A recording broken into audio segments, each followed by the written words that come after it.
The bowl left her hand before she even decided to throw it. Hot stew exploded across the kitchen wall. 14 men went dead silent. Abby Mercer Callahan, round-faced, heavy-bodied, and shaking from somewhere deep in her chest, stood at the head of that table with her suitcase already beside the door and her heart already halfway to Missouri. She had cooked for these men, mended their shirts, balanced their books, sat beside them through fevers and bad news and long hungry winters. And still she wasn't sure she belonged here. Before this story goes any further, if you've ever walked into a room and felt like the wrong answer to somebody else's question, this one's for you. Hit that subscribe button right now, drop a comment telling me what city you're watching from, because I want to see how far this story travels. And don't you dare leave before the end, because what these 14 cowboys do next is going to stay with you for a long time. The stagecoach rolled into Casper on a Thursday afternoon in late April, and the dust it kicked up hadn't even settled before people started staring. It wasn't the coach itself, wasn't the weather, wasn't anything unusual about a Thursday in Wyoming territory. It was the woman who stepped off it. She came down slowly, one hand gripping the iron rail, one foot finding the ground carefully like she'd learned the hard way not to trust things that looked solid.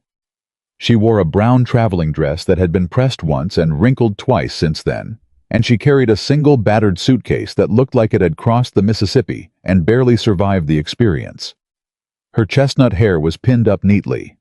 Her face was round and soft and flushed from the heat. Her body was large, unmistakably, unapologetically large, and she knew, without looking up, that every eye on that platform had already formed an opinion about her before she'd spoken a single word. She was 27 years old. Her name was Abigail Mercer. She had answered an advertisement in the Missouri Courier that read, "Practical wife needed. Wyoming cattle ranch. Hard work expected. Honest man offering honest arrangement." She had read it 4 times before she folded it carefully and placed it in her coat pocket. She had not told a single soul in Springfield what she was doing until the morning she left, because she already knew what they would say. She'd spent her entire life being told what she was and wasn't capable of by people who'd never bothered to look past the size of her dress. She was done letting those people decide her future. But standing on that platform in Casper, suitcase in hand, watching a wagon with the words Red Creek Ranch burned into the side panel rolling toward her through the dust, Abby felt something she hadn't expected. Fear. Not fear of the ranch, not fear of the work, not even fear of the man. Fear that she'd traded one room full of people who'd already decided she was nothing for another. The wagon stopped. A man climbed down from the seat. How was tall. Not in the exaggerated way of dime novel heroes, but in the practical way of a man who'd spent decades outdoors, who'd hauled fence posts and wrestled cattle and slept under open sky enough times that his body had just settled into something permanent and unyielding. He had dark hair shot through with gray at the temples, a jaw that looked like it had opinions about everything and shared them with almost nobody, and eyes that were the exact color of the Wyoming sky in late afternoon, gray-blue and distant and giving nothing away. He looked at her. She looked at him. Neither spoke for a long moment. Then Nathaniel Callahan removed his hat, held it at his side, and said, "Miss Mercer." Not a question, not a warm greeting, just an acknowledgement that she was the person he'd been expecting, delivered with the same tone he probably used when he confirmed a supply delivery had arrived. "Mr. Callahan," Abby said. "Long trip?" "Long enough." He nodded once, picked up her suitcase before she could object, and carried it to the wagon. She followed. He didn't offer his hand to help her up, which she appreciated.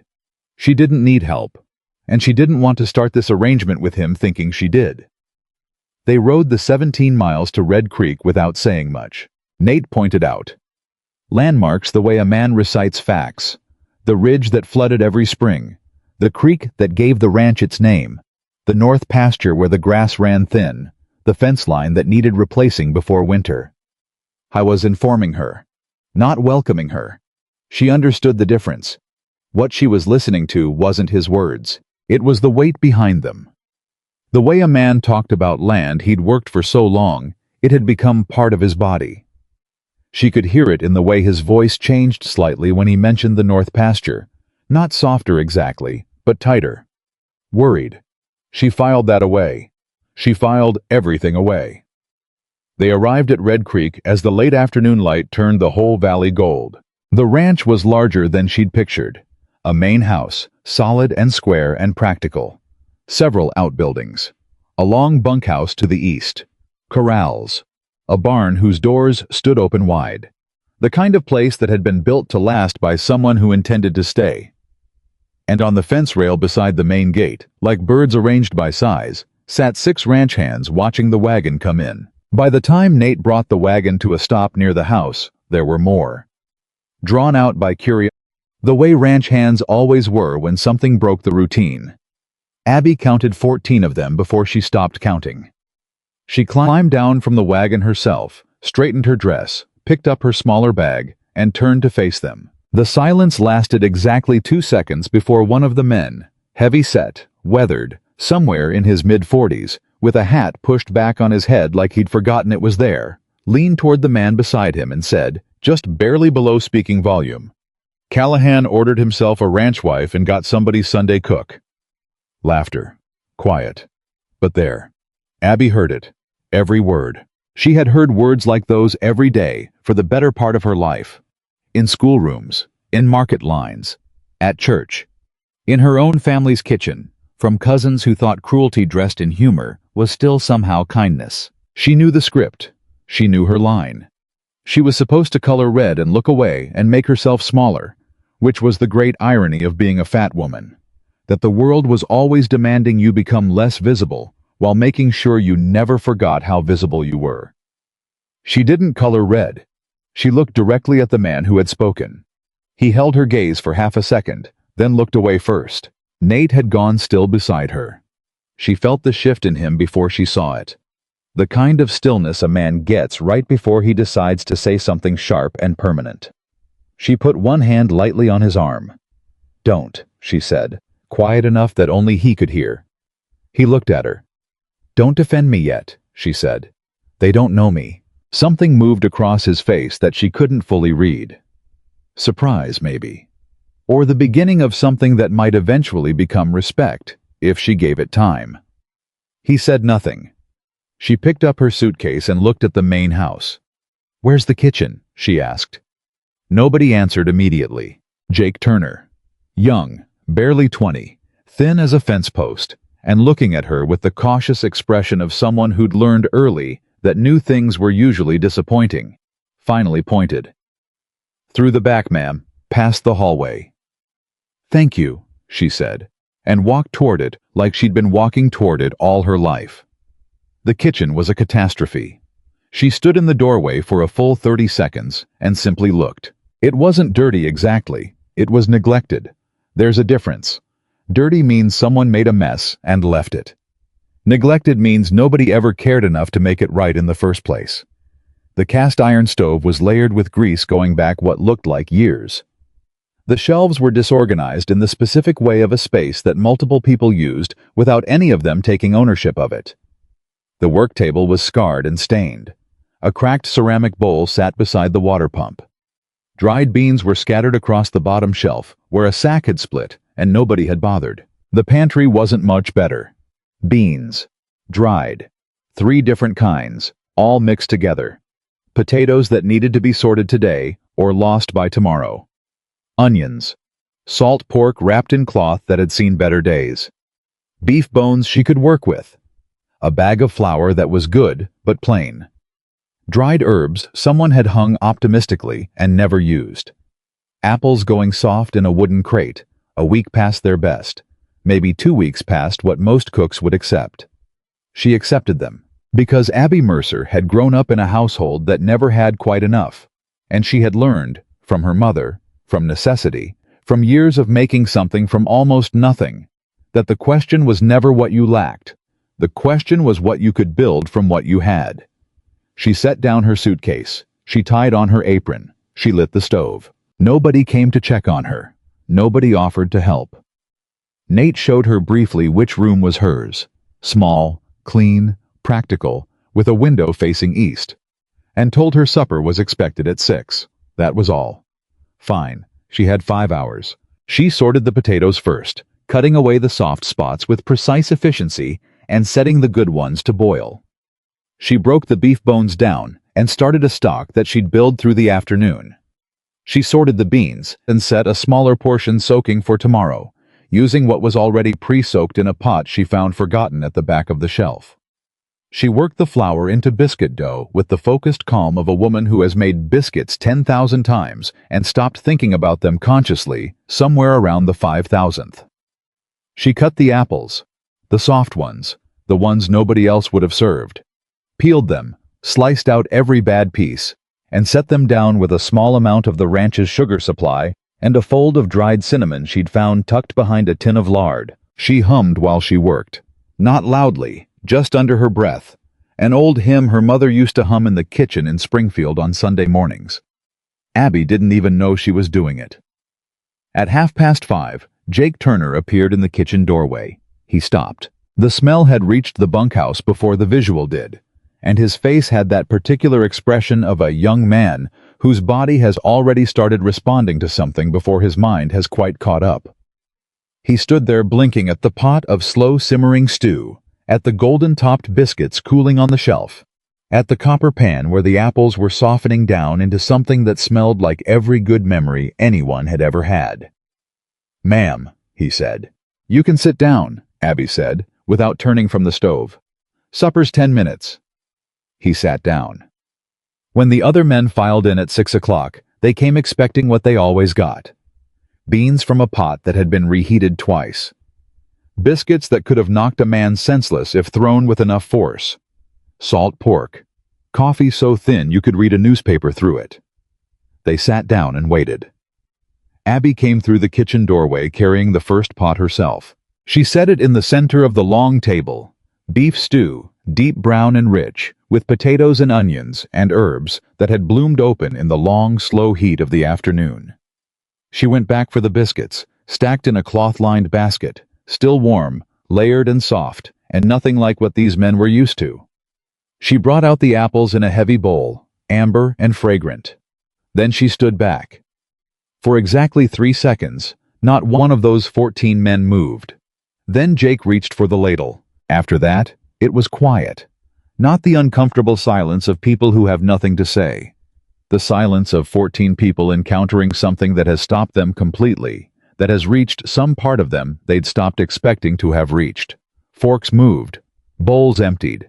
The basket of biscuits went around once and then around again. Wade, the same man who had made the remark at the gate, took a second helping without looking up. Then, while Abby was turned toward the stove, he took a third. She noticed. She said nothing. Jake ate everything in his bowl, and then sat very still for a moment, looking at the empty dish like he was trying to decide whether it would be acceptable to lick it. He decided against it, but he thought about it. Abby had been watching him from the corner of her eye all evening, and she had clocked something important: the way he ate. Not fast, the way a hungry man eats. Focused. Deliberate. Like a person who has learned to eat every bite because they weren't always sure where the next one was coming from. She knew that way of eating. She had grown up around it. Nobody complimented the meal. Nobody said a word directly to her. But when she came to collect the dishes, every single plate was scraped clean. Not wiped clean. Scraped. The kind of clean that happens when a person stops thinking about manners because there is nothing left to think about. She carried the dishes back to the kitchen and stood at the wash basin. And for the first time since she had stepped off that stagecoach, for the first time in longer than she could honestly remember, something inside her chest settled into a quieter place. They hadn't thanked her. They hadn't looked at her differently. They certainly hadn't stopped thinking what they'd been thinking when she climbed down from that coach. But every plate had come back empty, and that was enough. For now, that was enough. She was still washing dishes when she heard the bunkhouse door close across the yard, and then heard Nate's boots on the porch steps, and then heard them stop just outside the kitchen window. She didn't look up. He didn't say anything for a moment. Then, "Supper was good." "Thank you," she said. Another pause. "You didn't have to do all of that," he said. "Not tonight. First night." She considered that. "I know," she said. "I wanted to." Silence. "What you said," he started. At the gate. About not defending you yet. She waited. I would've, he said. I know that too, she said. She heard him shift his weight. Then why? Because a man defending me tells them something about you. She finally looked up from the basin, out the dark window toward where she could just see his shape on the porch. A woman defending herself tells them something about me. And they needed to know about me, not about you. The silence that followed was a different kind of silence. She went back to the dishes. After a moment, she heard his boots on the steps again, moving away toward the house. But they were slower going than they'd been coming. She noted that too. Abby went to bed that night in the small east-facing room with her mother's recipe book on the nightstand and her battered suitcase still half unpacked against the wall. Through the window she could see the stars over Wyoming, more stars than she'd ever seen in Missouri. So many they didn't look real, like someone had decided to be extravagant about it. She lay on her back and looked at the ceiling. She thought about Wade's face when she'd met his eyes at the gate, and he'd looked away first. She thought about Jake's careful, deliberate eating. She thought about the foreman, Silas Boone. Nate had introduced him briefly, a man of about 55 with a face like weathered oak and the approximate warmth of a fence post, who had sat at the far end of the table and watched her throughout the meal, without expression and without comment, which she already knew was not neutrality. Men like Silas Boone were never neutral. They were deciding. She let them decide. She was going to need patience here. Real patience, not the performed kind she'd spent years using in Springfield, the kind where you smile and go quiet and wait for people to move on to someone else to be cruel about. This was different. This was the patience of building something. She knew how to build things. She turned toward the window, toward those extravagant Wyoming stars. She thought, give me enough time. And she closed her eyes. The next morning, she was up at 4:30. She had the stove going by 4:45. Coffee. Real coffee. Not the dishwater the ranch had apparently been surviving on. Before 5. By the time the first ranch hands began dragging themselves out of the bunkhouse at dawn, there was a pan of cornbread keeping warm. There were scrambled eggs with dried herbs. There was coffee that actually smelled like coffee. And there was a small pot of honey. Abby had found forgotten in the back of this pantry and warmed until it ran liquid and golden. Jake Turner appeared in the kitchen doorway at 5:15 and stopped dead. You're up early, he said. So are you, she said. Yeah. He rubbed the back of his neck, smelled the coffee. She poured him a cup without being asked, added the right amount of nothing, because she'd already noted he took it black, and handed it to him. He wrapped both hands around the mug. Thank you, ma'am, he said. It was the first thank you she'd received at Red Creek Ranch. She thought about it all morning.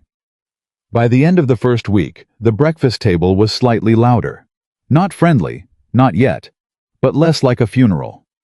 Men who had eaten in exhausted silence began exchanging a word here, a comment there. Silas still watched her. Wade still hadn't looked at her directly since the gate, but the plates were still coming back empty, every time, without exception. By the end of the second week, someone had repaired the broken shelf bracket in the pantry. She came in one morning and it was simply fixed. No note, no mention. She asked Jake if he knew who'd done it. He looked at the shelf. Nope, he said, in the specific tone of a person who knows exactly but has been advised not to say. She let it go. By the third week, she found a handful of wildflowers sitting beside the kitchen window on a Tuesday morning. Small ones. Prairie wildflowers, the kind that grew along the creek. They had been placed in an empty mason jar with enough water to keep them alive. Again, nobody admitted to it. She kept them on the windowsill until they were gone, and when they disappeared, she didn't say anything.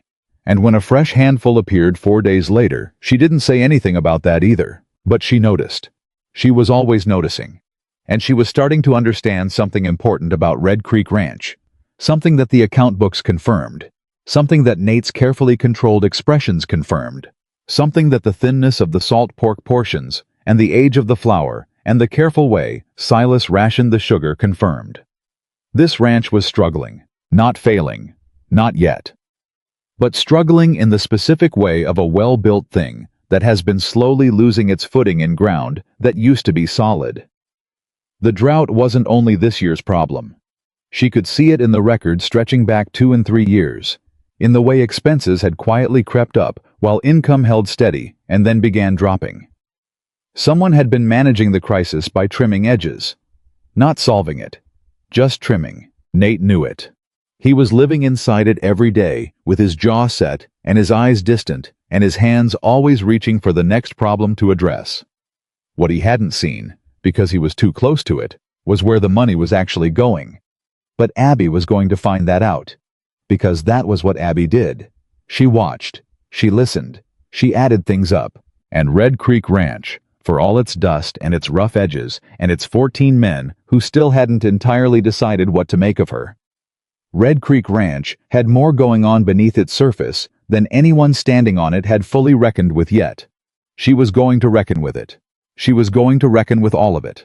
But first she had bread to bake, coffee to make, and 14 men to feed. Starting with the one who'd looked away first at the gate. She figured he was going to need the most time.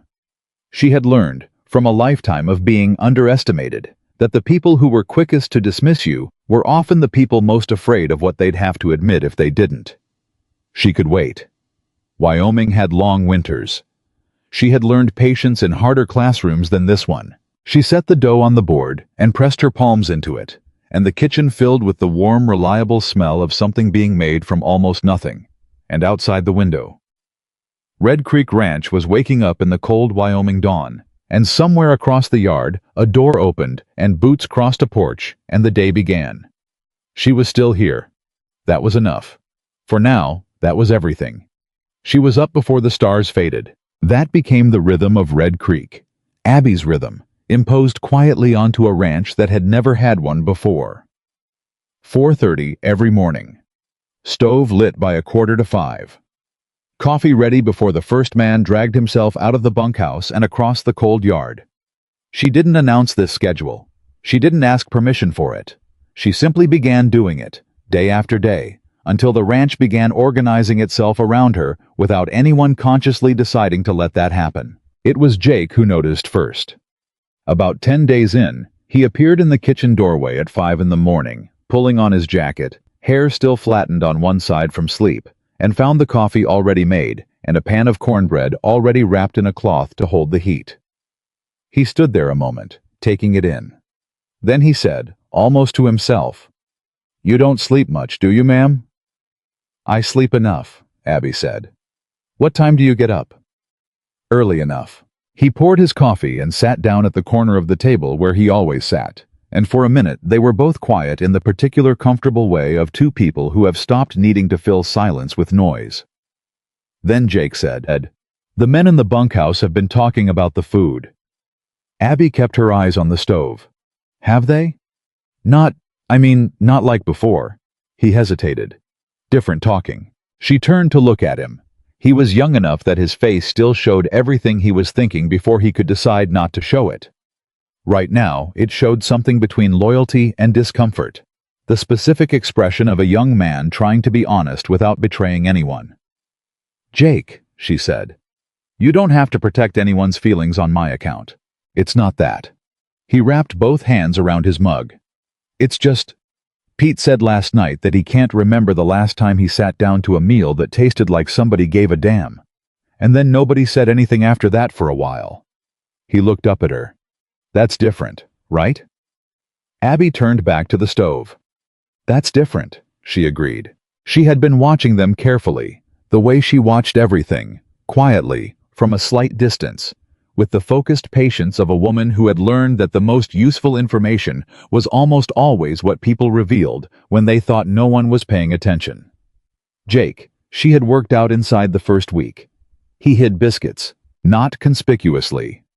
Subtly, the way a person does something they're ashamed of and have been ashamed of for so long that the motion has become automatic and almost invisible. Tucked inside his coat pocket at the end of a meal. Wrapped in his handkerchief. Once she caught him sliding a biscuit into his boot, and she had to look sharply away to keep from reacting. She understood exactly what it meant. A boy who grew up without enough had taught his body not to trust that the next meal was coming. His hands remembered the lesson, even when his head had moved on. She didn't say anything to him about it. She simply started baking more. Not obviously more. Not enough to make a point. Just enough that there was always something left on the table at the end of breakfast. Always something in the cloth on the shelf. Always something available if a person happened to be passing through the kitchen between meals and needed something in their pocket for the afternoon. The first time Jake came through the kitchen mid-morning and found biscuits sitting out, he stopped and looked at them, and then looked at Abby, who was doing nothing except working on the noon meal with her back to him. "Help yourself," she said, without turning. A pause. "Thank you, ma'am," he said. She heard him take two. She kept her back turned. Silas Boone was a harder study. The foreman had a face that had made a permanent truce with discomfort. He showed nothing he didn't decide to show, and he had apparently decided to show very little to Abby Mercer Callahan for the foreseeable future. He ate what she cooked without commenting. He did his job without involving her in it.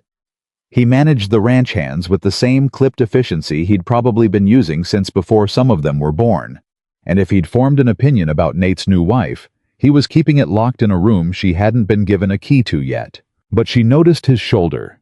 It was the left one. He favored it when he thought no one was looking. After long days at the fence line, after cold mornings, after anything that required sustained overhead work. He never complained about it. He never mentioned it. But the way he held himself when he sat down at supper told the whole story if you knew how to read it.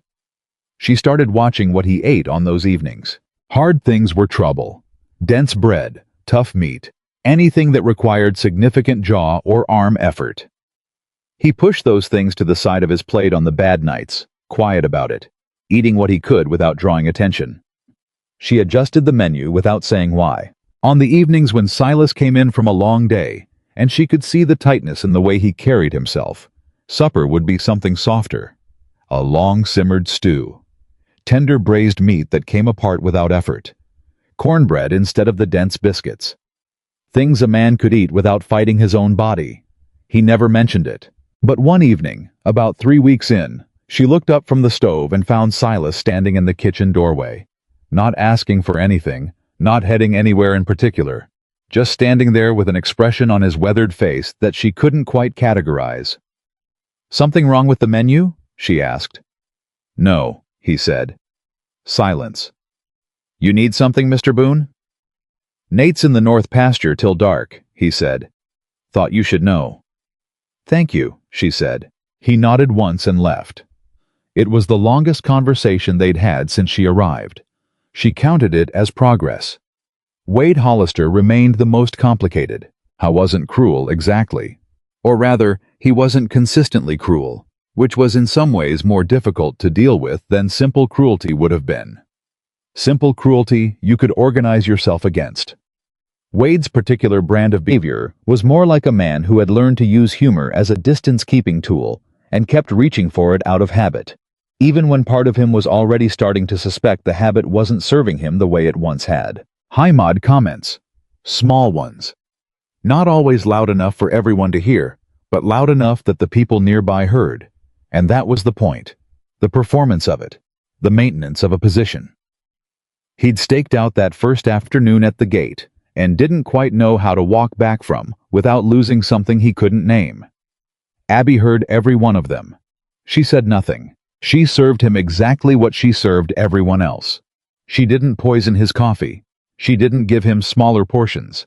She treated him with the same matter-of-fact courtesy she extended to the men who'd been quietly kind to her, because she had long ago decided that letting someone else's smallness determine her own behavior was a form of losing that she refused to engage in. Then one Sunday, she made chicken and dumplings. It wasn't a calculated move. Or rather, it was, but not the way a person might think. She hadn't overheard Wade mention his mother specifically. She'd overheard him say, to Pete, in passing, the previous Thursday while she was in the pantry and they were just outside the kitchen door, that his mother used to make chicken and dumplings on Sunday nights, and he hadn't had a decent version of them since he was 17. He'd said it like a fact, like something with no particular feeling attached. But his voice had gone one register lower when he said it, and that register told a different story. She made them Sunday. She didn't announce what they were. She just brought the pot out and set it on the table. Wade looked at it. He didn't say anything. He served himself, and he ate one bite, and then he put his spoon down very carefully beside his bowl, like he needed his hands to do something deliberate, while the rest of him figured out what was happening. Then he got up from the table and walked out. The kitchen went quiet. Jake looked at Abby. Abby looked at her hands. Several of the other men exchanged glances and said nothing, because they didn't know what they'd just witnessed and weren't sure they wanted to. 20 minutes later, Abby slipped out the back door on the pretext of checking the water barrel. Wade was behind the barn. He had his back to her, and he didn't hear her coming, and she stopped far enough away that she wasn't intruding, just close enough to see that he was dragging the back of his hand across his face with the quick, slightly aggressive motion of a man who has been crying and is furious at himself for it. She stood there for a moment. Then she turned around and went back inside and said nothing to anyone. For 3 days, Wade barely looked at her. On the 4th day, he came into the kitchen while she was working, poured himself a cup of coffee, and stood at the window with his back to her. She kept working. Finally, he said, "My mother was a good cook." "I imagine she was," Abby said. More silence. "She died when I was 19, he said. "I'm sorry," Abby said. He nodded at the window, drank his coffee, put the cup down on the shelf, and walked back out without another word. But he didn't make another comment at the gate. Not that day, not the day after, not the week after. She noticed. She always noticed. Meanwhile, the kitchen had become something else entirely, without anyone quite announcing the transition. Men started arriving for breakfast earlier. Not all at once, gradually, by 2s and 3s, so that no individual could be accused of the specific softness of wanting to spend more time somewhere warm before heading out into the cold Wyoming morning. They lingered after supper with a persistence that couldn't entirely be explained by the food alone. Conversations that had previously happened in the bunkhouse began happening at the kitchen table instead, spilling past the end of the meal into the evening in the way of people who have found a room that feels different from the other rooms and don't entirely understand why. Abby moved through all of it with her apron on and her hands busy.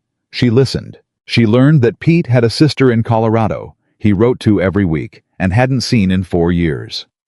She learned that Danny, quiet, sandy-haired Danny, who sat at the middle of the table and never said much, had been trying to teach himself to read better, secretly, from an old almanac he kept under his bunk. She learned that the ranch hand everyone called Rooster had a dog back at his family's place in Texas that he asked about in every letter home, and that the letters took 6 weeks to get there and 6 weeks to get back, and by the time the answer came, he'd usually already sent 2 more. She didn't do anything dramatic with any of this information. She just held it. And she did small things that couldn't quite be tied to any single piece of it. She kept extra paper and a pen near the kitchen shelf where Danny sometimes sat. She asked Pete once, casually, whether his sister had children, and listened to him talk for 15 minutes longer than she'd intended to.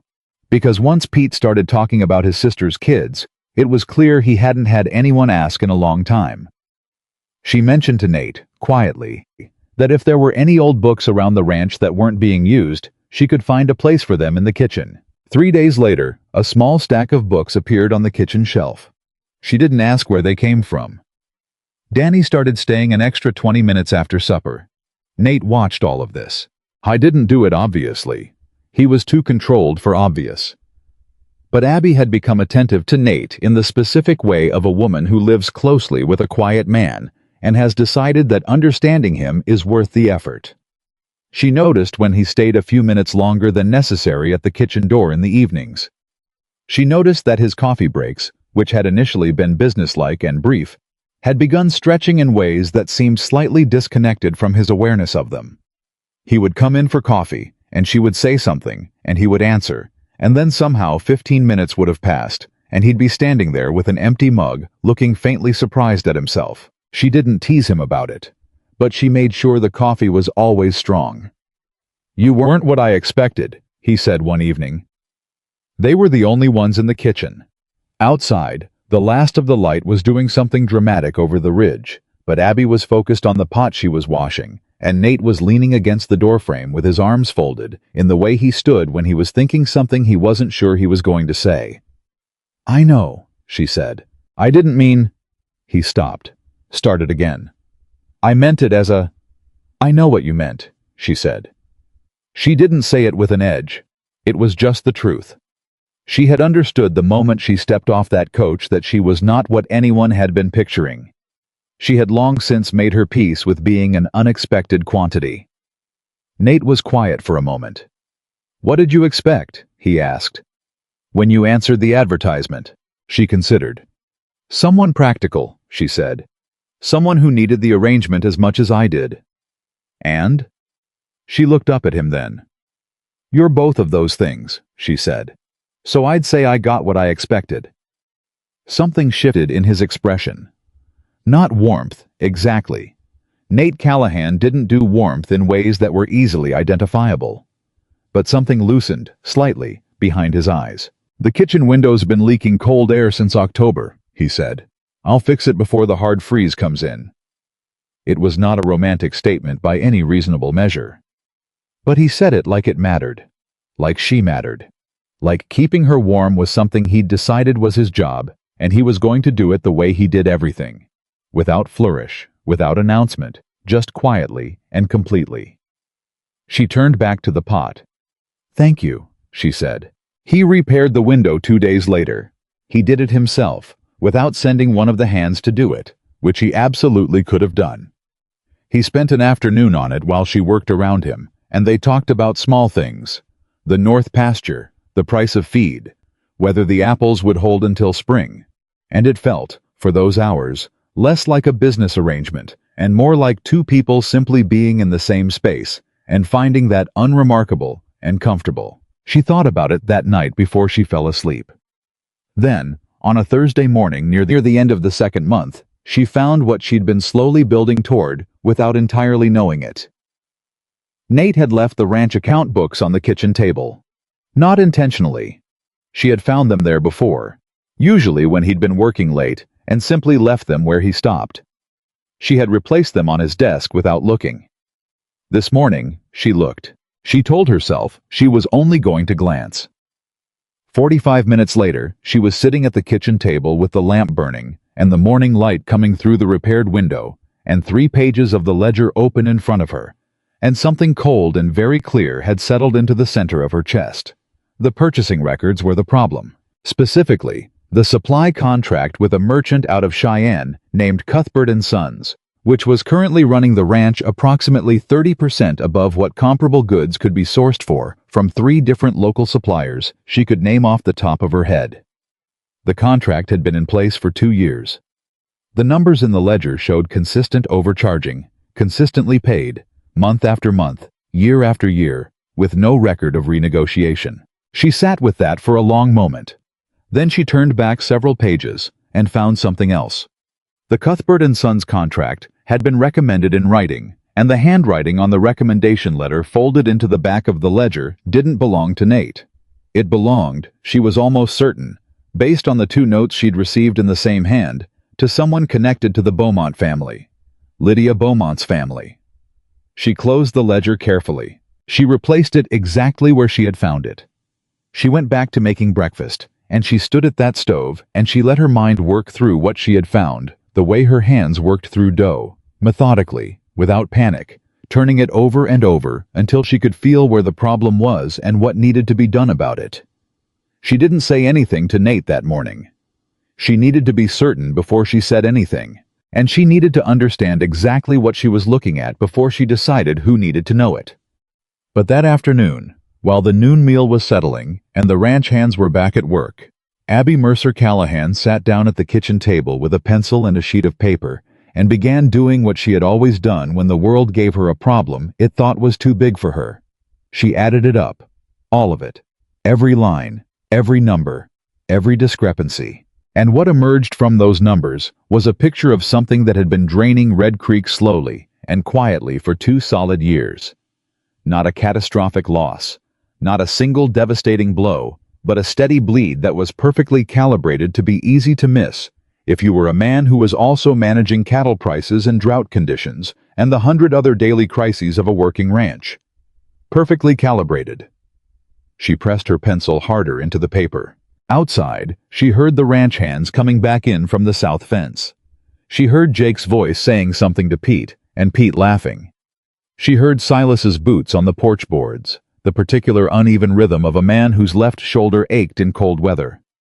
She heard Red Creek living around her, and she thought about the men who hadn't yet eaten enough, about the hands Nate had been quietly dreading having to let go when the money ran thin enough, about all the small economies she'd been practicing in the kitchen, the preserved food, the cheaper cuts, the careful portions stretched to cover 14 men, while something invisible had been costing this ranch 30% more than it needed to spend every single month. Her jaw set. She picked up her pencil. She started again from the beginning. This time she wasn't just reading. She was building a case. It was around this same period that Lydia Beaumont made her first appearance at Red Creek. She arrived on a Tuesday without sending word ahead, which was either thoughtlessness or a deliberate choice to catch the ranch in its natural state. She came in a polished buggy driven by her family's man, dressed in a way that made Abby's brown practical dress feel like something found at the bottom of a creek. She was beautiful in the cool, composed way of a woman who had never been asked to be anything less than beautiful, and had therefore never developed any defenses against the experience of being something other than beautiful. She walked through the front door. The front door, not the kitchen door, because she was a guest, and apparently a frequent enough guest that she didn't knock. And she found Abby in the hallway with a basket of mending and a pencil tucked behind her ear. They looked at each other. "You must be Abigail," Lydia said. Her voice was pleasant. Her eyes were not. "Mrs. Callahan," Abby said, not correcting her exactly, just providing the accurate name. A small pause. "Of course," Lydia said, with a smile that contained absolutely no warmth. "Nate's mentioned." She paused. Looked Abby over once, slowly, the way a woman does when she wants you to know she's done it. "Well, he said you were quiet." "I am," Abby said, "when I don't have anything worth saying." Lydia smiled again. "I'll wait in the sitting room for Nate." "He's in the north pasture," Abby said. "I can let him know you stopped by when he's in for supper." "I'll wait," Lydia said. She waited 3 hours. Nate came in, spent 45 minutes with Lydia in the sitting room with the door open, and then Lydia left. Abby did not ask what they discussed. Nate did not volunteer it. But that evening at supper, he was quieter than usual, with a tightness around his jaw that had nothing to do with the food, and Abby set a cup of coffee beside him without being asked, and went back to the kitchen without making anything of it. Lydia returned the following week. This time she came when Nate was at the house, and she stayed for the noon meal, which meant she sat at the table while Abby served it, and she said, in the bright, polished way of a woman who has learned to deliver cruelty at conversational volume, "Mrs. Callahan, this is very rustic. I imagine the men appreciate a hearty meal." Abby set the breadbasket on the table. "They work hard," she said. "They've earned it, of course." Lydia unfolded her napkin. "Though I do think real cooking, the refined sort, proper technique and so on, is rather wasted on cowboys." She looked up with that same warm-eyed, cold-spirited smile. "No offense to your efforts, naturally. Hungry men will eat anything." The table had gone slightly still. Abby looked at Lydia for a moment. Then she said, very calmly, "Perhaps. But then, knowing what a man is hungry for, that's a different skill entirely." She turned back to the kitchen before Lydia could answer. At the end of the table, Silas Boone made a sound that might, in the right light, have been a laugh. He covered it immediately with a cough and looked at his plate with total innocence. Nate said nothing. But that evening, after Lydia had gone, and supper was done, and the ranch hands had drifted back to the bunkhouse, Nate came to the kitchen doorway and stood there with his hat in his hands, which she had learned was what he did when he had something to say and wasn't sure about saying it. "Lydia can be," he started. "You don't have to explain her to me," Abby said. "I want to." She looked at him. He looked at her. She expected something, he said carefully. When I advertised for a wife, she thought... He stopped. It doesn't matter what she thought. It might matter to her, Abby said. That's her concern, he said, not mine. Abby was quiet for a moment, watching his face. He meant it. That was the thing about Nate Callahan that she was still learning. He didn't say things he didn't mean, which meant when he said something, it carried more weight than it would have from a person who spoke more freely. All right, she said. He nodded, once, and put his hat back on. Windows holding up against the cold, he said. It is, she agreed. He left.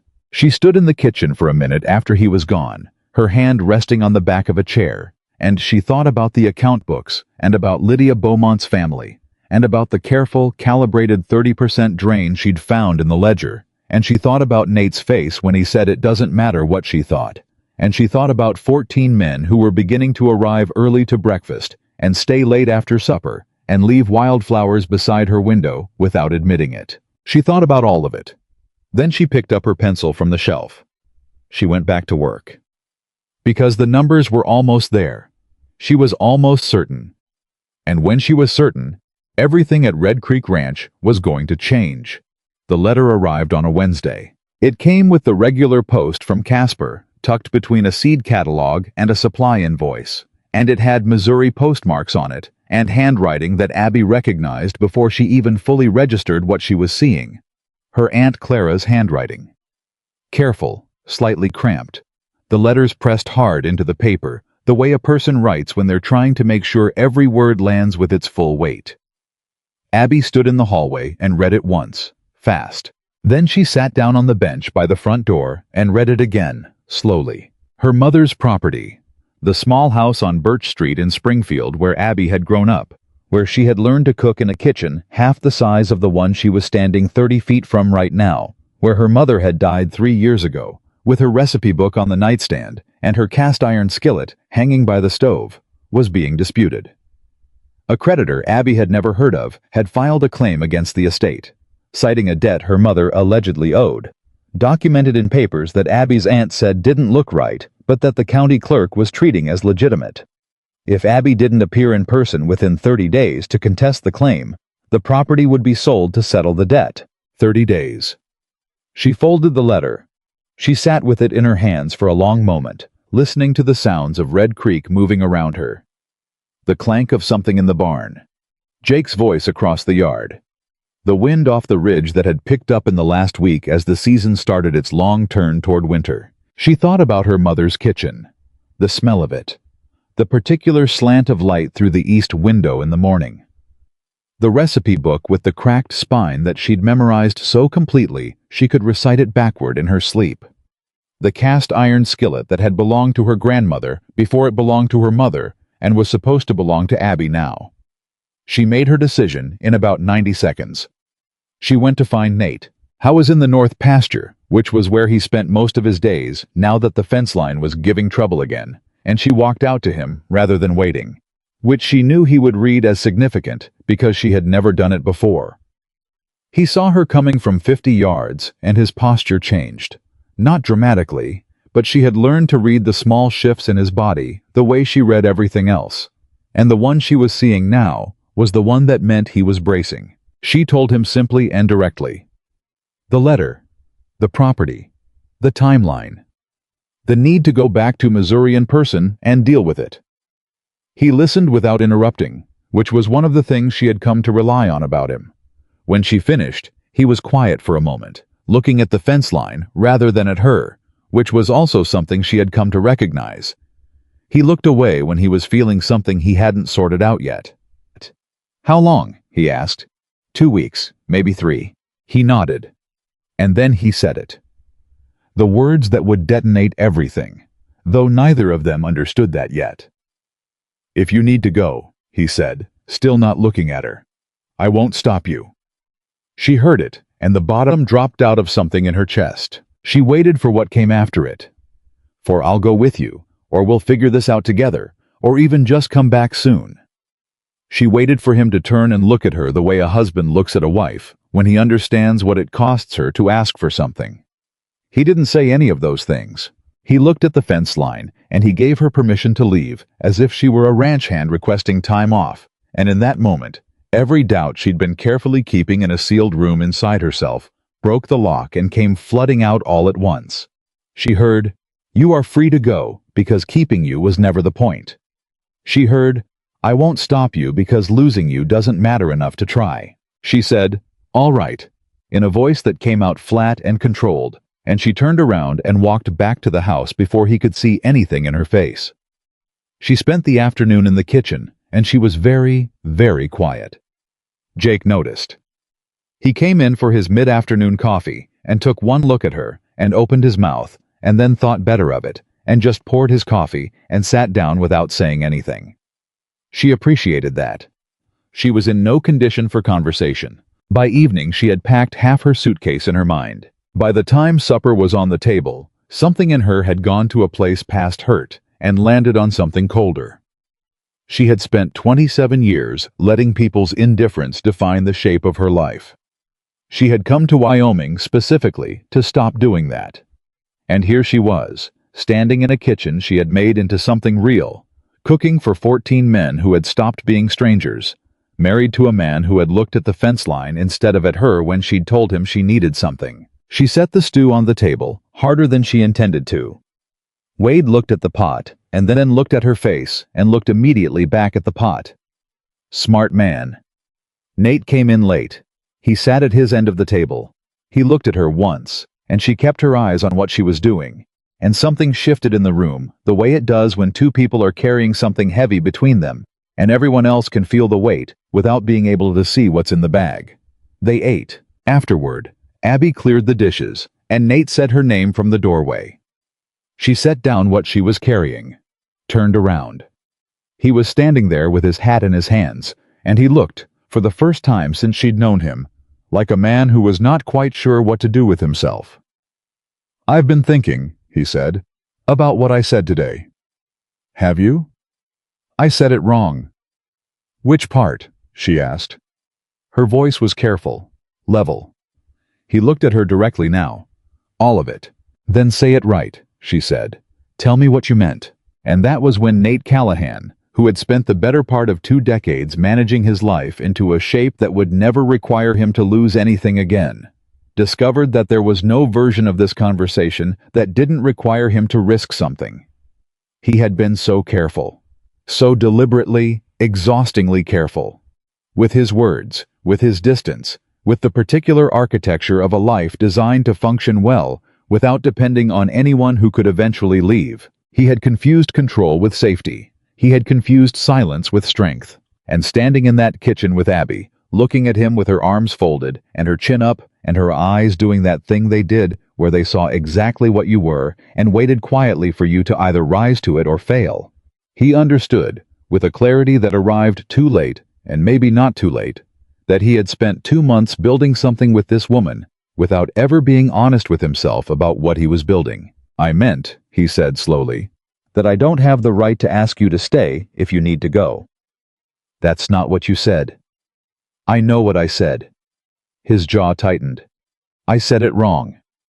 "Nate." She took a breath. "I'm not asking you for permission. I know I don't need it. I'm asking—" She stopped. Reset. Tried again. "I needed you to tell me whether or not it matters. Whether I matter. Not to the ranch. Not to the kitchen. To you." The silence stretched long enough that she felt it in her ribs. "And you couldn't answer me," she said. "So there's my answer." "Abby." "I'll be leaving day after tomorrow," she said. She turned back to the dishes. "I'll have meals prepared ahead for the week." "That's not—" He moved forward and then stopped himself. "That's not what I want you to think." "What do you want me to think?" "I want you to—" He stopped. The word came out strangled. "I don't know how to do this." "Do what?" "Ask someone to stay." His voice dropped to something rough at the edges. "Ask someone to choose me." She was very still. "Every person I've wanted to stay," he said, "has left. My father. My brother. My first business partner who took half this ranch's savings with him when he went." He looked at his hat instead of her face, and she could see what it cost him to say the next part. I stopped asking. I figured if I never asked, you'd never have to watch them go anyway, she finished quietly. He looked up. Nate, she said, that's not protecting yourself. That's just being alone in advance. Something broke open in his face.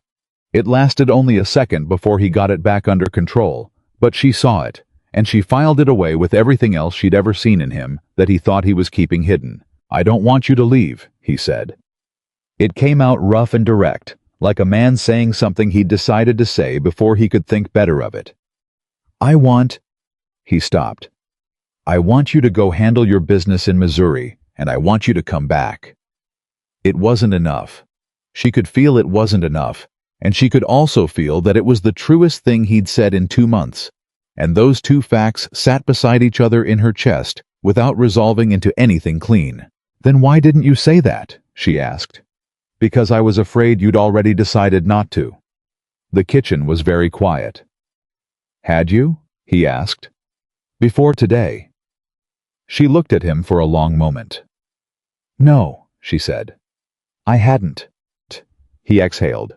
But I'm not sure now, she said, and that was where they left it, unfinished and unresolved in the way of real things, without the neat bow that neither of them had earned yet.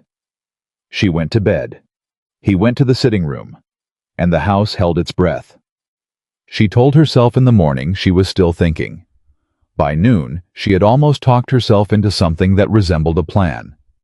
Then Wade opened his mouth at supper. It wasn't malicious. That almost made it worse. He'd heard something through the walls, or from Jake, or simply sensed the shift in the household atmosphere, the way animals sense weather, and at supper that evening, while Abby was moving around the table collecting empty dishes, he made a remark. Casual, offhand. The kind of comment a man makes when he's trying to fill uncomfortable silence and hasn't thought carefully enough about what he's reaching for. Reckon if a woman's got family calling her back east, Wade said, to no one in particular. Maybe that's just nature telling her where she belongs. The table went quiet. Abby stopped moving. She stood with 2 empty bowls in her hands and felt something come up from somewhere deep in her chest. Not anger exactly, though anger was part of it. Something older. Something that had been building for 27 years through every room she'd ever stood in while someone decided what she was before she'd opened her mouth. She set the bowls down on the table. She looked at Wade. You spent months deciding what I was before you knew my name, she said. Her voice didn't shake. That surprised her. Wade looked up. His face had already changed. He knew, immediately, that he'd reached for the wrong thing. But it was too late. Too fat, she said. Too soft, too quiet, too useless. That's what every man at this table thought when I stepped off that coach. She looked around the room. 14 faces looking back at her. Am I wrong? Nobody answered. I cooked your meals, she said. Every morning at 4:30, I got up and I made sure you had something real to eat before you went out in the cold. I mended your shirts. I balanced this ranch's accounts. I found where the money was going, and I stopped it from going there. I sat beside Pete when he had that fever in October and couldn't keep water down. I made sure there was always bread when you came home hungry. Her voice cracked slightly on the last word. She let it crack. I did all of that, and I'm standing here in this kitchen that I have spent 4 months making into something real, wondering whether I belong here. The silence was absolute. That's what you've done, she said. All of you. You let me build a home in a place where I still can't tell if I'm a guest. She picked up her suitcase from where she'd set it beside the back door that morning. Wade was on his feet before she took a step. He moved fast for a big man, and he put himself between Abby and the door without quite knowing he was doing it. It was instinct, the specific instinct of a man who has just understood that he is about to watch something irreplaceable walk out of his life and cannot locate a single acceptable reason why. No, ma'am, he said. Abby stared at him. Wade Hollister was holding his hat in both hands, and his face had done something she had never seen it do before. It had gone completely unguarded. No performance, no deflection, no humor deployed as armor. Just a man looking directly at what he'd done and refusing to look away from it. "You don't get to say you don't belong here," he said. His voice was rougher than usual, the roughness of something genuine trying to get out through a throat that wasn't accustomed to letting genuine things pass. Abby said nothing. Jake was on his feet next. He stood up from his chair at the corner of the table. Young Jake, thin Jake, Jake who had been hiding bread in his coat pocket since the week she arrived.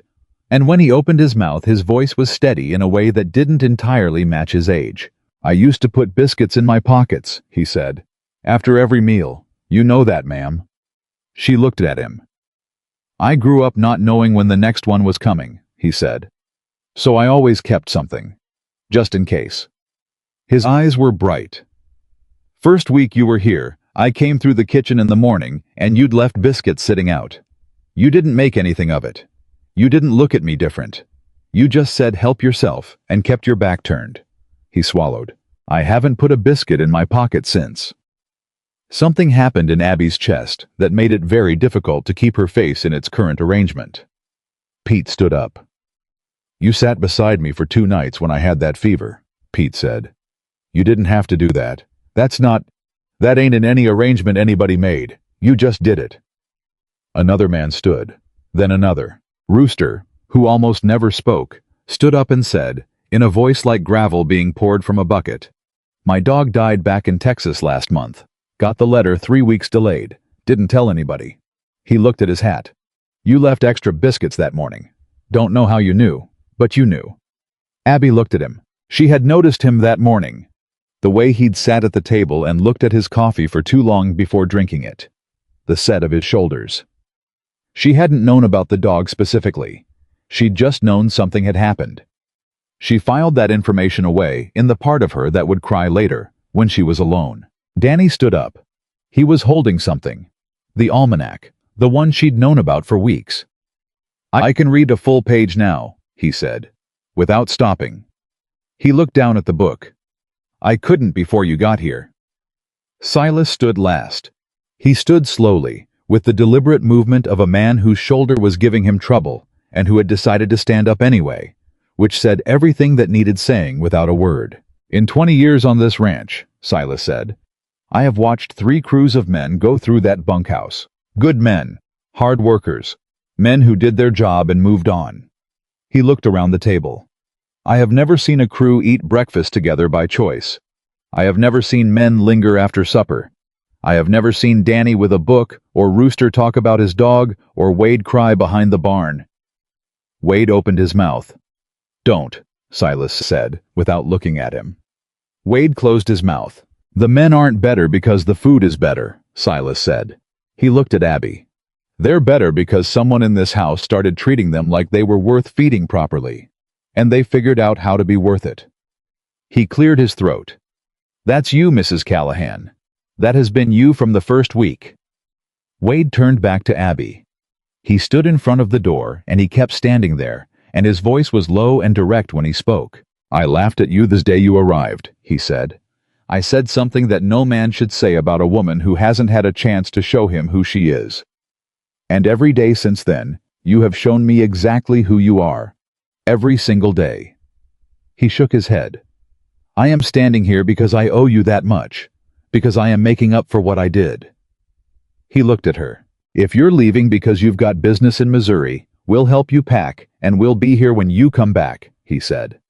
"But if you're leaving because you think there is a single person in this room who wants you gone." His voice broke slightly at the end, which was clearly as much of a shock to him as it was to everyone else in the room. He pressed through it. "Then you are wrong, ma'am. You are about as wrong as a person can be." 14 men were standing between Abby and the door, not blocking her, not threatening her, not demanding anything from her, just standing there, hat brims in hand, weathered faces open in the specific way of people who have decided that being seen is worth the risk. Abby's throat had closed completely. She was working very hard on not breaking apart in front of 14 cowboys. She was not entirely succeeding. Then she heard boots on the porch steps, and the kitchen door opened, and Nate stepped in from whatever he'd been doing in the outer dark. He stopped, looked at the room, looked at Abby, still holding her suitcase, eyes red, standing in front of a wall of standing men. He read the situation in about 4 seconds. Then he crossed the room. Not fast. Deliberately. The way Nate Callahan did everything. Without flourish, without wasted motion. With the full weight of a decision that had already been made before he started moving. He stopped in front of her. "They're not the reason you should stay," he said. She looked at him. His voice was quiet. Just for her. The room had gone so silent that it didn't matter. "I am," he said. Abby felt something she didn't have a name for yet. Move through her from the soles of her feet to the back of her throat. "Nate, I did it wrong yesterday," he said. "I've done most of it wrong because I spent so long telling myself the doing it wrong was actually being careful." He held her gaze and didn't look away, which she knew cost him more than most things did. "I'm telling you clearly, I don't want you to leave. And if you have to leave, I want you to come back. And if you're not sure you want to come back, I need you to tell me what I did that made you uncertain, because I will spend whatever time it takes undoing it." She gripped the suitcase handle. "You didn't fall in love with a cook," she said. It wasn't a question. "No," he said, "I didn't. Or with what I do for this ranch. No." She waited. "I fell in love with you," he said. "With the woman who walked into a broken kitchen on the worst first day of any marriage I've ever seen and decided to build something real inside it. With the woman who sees people, actually sees them, and just quietly makes their life better without asking them to thank her for it." He exhaled. "With the woman who told me not to defend her at the gate because she knew she could do it herself." He reached over and took the suitcase from her hand. She let him take it. "Go to Missouri," he said. "Save your mother's house. Do what you need to do." He looked at her. "I'm going with you." Abby had spent 27 years in rooms where people decided who she was. She had spent 4 months building a room where she got to decide it herself. And standing in that kitchen, with 14 men on their feet, and her husband holding her suitcase, and her own face completely out of her control, she understood something she hadn't quite been able to articulate until this moment. She hadn't needed them to see her. She had just needed to stop hiding from being seen. "All right," she said. Her voice only broke a little.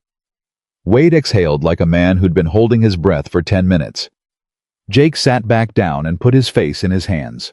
Silas turned around and looked at the wall and appeared to find it very interesting. Nate held the suitcase and looked at his wife. "We leave Thursday," he said. "Thursday," she agreed. And outside, Red Creek Ranch kept turning in the dark Wyoming night, completely unaware that the woman it had almost lost had just decided it was worth coming back to.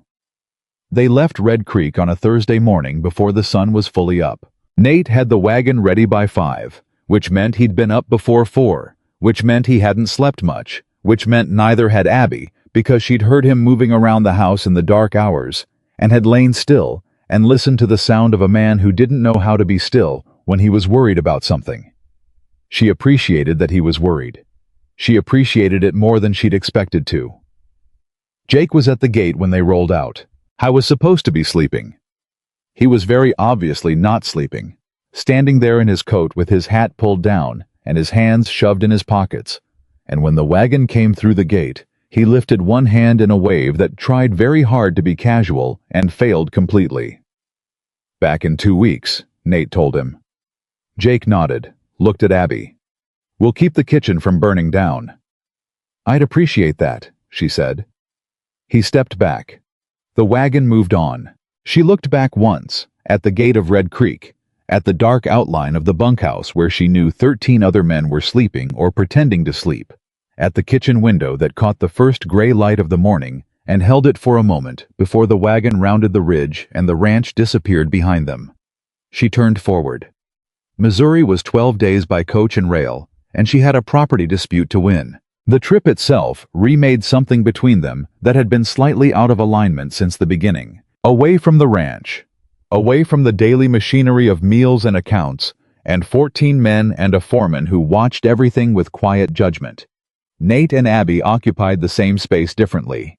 There was no role for either of them to perform. He wasn't the rancher managing his operation. She wasn't the wife managing his household. They were just two people on a long journey, sharing food from a tin at a way station, sleeping in a succession of indifferent hotel rooms, watching the landscape change from Wyoming's muscular open spaces through the gentler, more crowded geography of the plains and into the greener, closer world of Missouri. Nate talked more. Not a lot more. He was still Nate Callahan, and there were still silences that could hold entire conversations. But she heard things on that trip she hadn't heard in 4 months of close quarters. She heard about his brother, who'd left Wyoming when Nate was 22 and had never written back consistently after that, just often enough to remind Nate that absence was a choice. She heard about the first winter he'd managed Red Creek alone after his father died, when he'd been 29 and had lost 60 head of cattle to a storm, and had sat in that kitchen, her kitchen, and tried to figure out whether the math of keeping the ranch going was ever going to add up. She heard about the business partner who had taken half the ranch's capital when he left, and how Nate had rebuilt from that without telling anyone how close to the edge it had put him. "You don't tell people when things are hard," Abby said. They were on the eastbound train, somewhere in Nebraska, the land flat and enormous outside the window. "No," Nate said. "Why?" He thought about it. Actually thought about it, which she'd learned to read in him. The slight pause, the look out the window, the jaw that worked briefly like he was testing the shape of an answer before committing to it. "Because once people know you're struggling," he said, "they start deciding whether to stay or go. And I figured if nobody knew, I could control that." "You can't control that," she said. "I know that now." She looked at him. "Do you?" He met her eyes. "I know it differently than I used to." She accepted that. It was honest, and with Nate honesty was never halfway. If he said he knew something differently, he meant exactly that, not more and not less. "The accounts," she said. "I need to tell you something about the accounts." She had been waiting for the right moment. This felt like it. She told him everything. The Cuthbert and Sons contract. The 30% overcharge running for 2 solid years. The handwriting on the recommendation letter. The connection she was almost certain about. Not certain enough to name it openly, but certain enough that she had spent 2 months building the case in her head before she said a word. Nate listened without interrupting. His face went very still in the way it went still when he was processing something significant, which she'd come to recognize as the opposite of blankness. It was intense internal focus wearing a neutral mask. When she finished, he was quiet for a moment. "Lydia's family," he said. "Not a question. I can't prove it with complete certainty yet," she said. "But the handwriting matches the notes I've received from their household. And the timing of the contract recommendation matches the period when Lydia's father was pushing hard to consolidate water rights in the valley." "Water rights," Nate said. "If Red Creek struggles enough financially, it becomes a candidate for sale, or at least for negotiation from a position of weakness." She watched his face.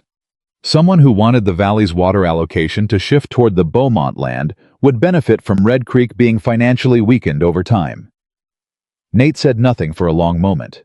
Then he said very quietly, 2 years. At least. He looked out the window. "You found this in the kitchen," he said. "I found it in your account books, which you left on the kitchen table." "I've been looking at those books for 2 years," he said. "I didn't see it." "You were looking for a different kind of problem," she said. "You were looking at the ranch. I was looking at the numbers." He turned back to her, and there was something in his face that she hadn't seen before. Not quite admiration. That wasn't the right word for Nate Callahan, who was too practical a man for admiration that arrived unearned. It was recognition. The specific look of a person who has just understood that someone standing next to them is different from what they'd assumed, and that the difference matters. "When we get back," he said, "I wanted to see everything you've documented." "I'll have it ready," she said. He nodded. Then he said, almost as an afterthought, "I'd have lost those 2 hands in the spring, the ones I told Silas we'd likely have to cut." "I know," she said, "because of this." "Yes." He looked at his hands. "You saved them their jobs without saying a word to me about it." "I wasn't ready to say a word," she said. "I needed to be sure first." He nodded slowly. That's how you work. That's how I work, she agreed. Outside, Nebraska turned to Iowa, and Iowa began edging toward Missouri, and the train carried them forward, and neither of them said much for a while. But the silence had changed its texture. It was not the silence of two people managing a careful distance. It was the silence of two people who had found their way into the same room, finally, and were still getting used to having the space. Springfield looked smaller than she remembered. That was always the thing about going back to a place you'd left. It didn't actually shrink, but your sense of what was large had recalibrated, and what had once been the entire world had become one specific geography among several. Her Aunt Clara met them at the station. Clara was 61, iron-haired, with the particular brand of loving that expressed itself primarily through worry and practical action. She looked at Nate with the careful assessment of a woman who had watched Abby leave for Wyoming with one battered suitcase and was doing the mathematics of what had come back. She apparently passed whatever test Clara was administering, because Clara took his hand firmly and said, "You're taller than I pictured," and then moved on to hugging Abby for a long time without saying anything at all. "How bad is it?" Abby asked when Clara let go. "Bad enough," Clara said. "The creditor has a filing with the county. The debt document looks old, but Abby—" She hesitated. "It's not your mother's signature." Abby went still. "What?" "On the debt document. I've looked at every letter your mother ever wrote me. That is not her signature." Nate had gone very still beside Abby. "Forgery," he said. "That's what I think," Clara said. "But thinking it and proving it are two different animals." "I know," Abby said. And she did know. She had spent 2 months proving things with numbers at Red Creek. She understood the distance between suspicion and documentation. "I need to see the document. I need to see every piece of paper associated with this claim. And I need to see the county clerk." "Clerk's name is Harmon," Clara said. "He's been accommodating to the creditor." "Of course he has," Abby said. She looked at Nate. He looked at her. "In the morning," he said. "In the morning," she agreed. That night, Abby sat in her mother's kitchen. The real one, the small one. The one that smelled of wood smoke and old cast iron, and the particular specific nothing and everything smell of a house where a person you loved had lived for 30 years. And she did not cry, which surprised her. She had expected to cry. Instead, she felt something steady and purposeful. The same thing she felt when she sat down with Nate's account books. The feeling of a problem that had been constructed to look unsolvable, revealing its actual shape. Nate sat across from her at the small kitchen table. He didn't try to fill the silence. She reached over and pulled her mother's recipe book off the shelf where Clara had left it, and she held it in her hands, and the cracked spine and the soft, worn cover did something to her chest that the rest of the evening hadn't. "She'd have liked you," Abby said. Nate looked at her. "My mother." Abby set the book on the table. "She used to say that a man who knows when to be quiet is worth 10 men who know how to talk." Something moved across his face. High standard. She was a high-standard woman. Abby smiled slightly. "She would have watched you at the table for about 20 minutes and then told me you were the kind of man who would repair something without being asked. That was her highest compliment." "The kitchen window," he said. "The kitchen window," she agreed. He reached across the table and put his hand over hers. Not dramatically. Not with anything that required acknowledgement. Just his hand on hers, in the kitchen where she'd learned to cook, on the night before she was going to go fight for what belonged to her. She turned her hand over and held on. The county clerk's office was where the first real battle happened. Harmon was a thin, careful man with the specific manner of a bureaucrat who has learned that the appearance of fairness is considerably easier to maintain than fairness itself. He received Abby and Nate with professional courtesy, which meant he told them nothing useful and offered them several forms to fill out, which would be reviewed in due course, which could mean anything from 2 weeks to never. Abby had dealt with men like Harmon before. She put her documentation on his desk. "I'd like to review the original debt claim," she said. "The original document, not a copy." "That's not standard procedure, Mrs. Callahan," she said. "And I'd like to do it today, please. I've traveled 12 days to be here, and I have documentation suggesting the signature on your filed claim does not match my mother's verified signature on 8 years of correspondence, which I have brought with me for direct comparison." Harmon blinked. Nate said, from his position slightly behind Abby's left shoulder, "I'd also suggest, Mr. Harmon, that you want to be very careful about how this office is associated with a fraudulent debt claim. That kind of thing has a way of becoming a matter of public record." Harmon looked at Nate. Nate looked back. The original document was produced within 20 minutes. Abby sat at Harmon's desk and laid the debt document beside 3 of her mother's letters and looked at them for about 45 seconds. "These are not the same hand," she said. "Mrs. Callahan, handwriting can vary." "The lowercase e," she said. "My mother wrote her e's open. These are closed, every single one, across 30 years of letters," she pointed. "This document was written by someone who copied my mother's signature but wasn't familiar enough with her regular handwriting to replicate the detail." She looked up at Harmon. "I want to know who filed this claim and when and on whose recommendation." Harmon had gone the color of old dough. "I'll need to—" "Today," Abby said. Clara, who had accompanied them and had been sitting in the corner of the office maintaining an expression of supportive ferocity, said, "My niece has been very patient, Mr. Harmon. I've been less so for longer." The creditor turned out to be a man named Perch, which sounded invented but apparently wasn't, and he had filed the claim 6 weeks ago with documentation supplied by a legal intermediary out of Cheyenne. A legal intermediary that Abby, when she heard the name, recognized from the business correspondence she'd reviewed in Nate's files. It was the same firm that had arranged the Cuthbert & Sons supply contract at Red Creek. She wrote the name down on the paper she was carrying. She didn't say anything yet. She didn't say anything until they were outside the clerk's office and walking back toward Clara's house, and then she said quietly to Nate, "It's connected." He stopped walking. "The intermediary who supplied the fraudulent debt document," she said. "It's the same legal firm that arranged the supply contract at Red Creek." Nate's face did the thing it did when he was processing something large. "Lydia's family isn't just trying to weaken Red Creek financially," he said. "They may have known about the property," Abby said. "If they had access to my mother's estate information, which a Cheyenne legal firm with Missouri connections could have found through public records, they could have identified the property as a pressure point. A way to get me out of Red Creek at a critical moment." She looked at him. "If I'd left alone, confused and heartbroken, and you'd let me go, the ranch would have been destabilized," he said, "right when the drought pressure was highest. And you'd have been alone again," she said, "and Lydia would have been—" "Available," he said. His voice had gone flat. "It's a theory," she said. "I can't prove all of it yet." "You've proven enough of it," he said.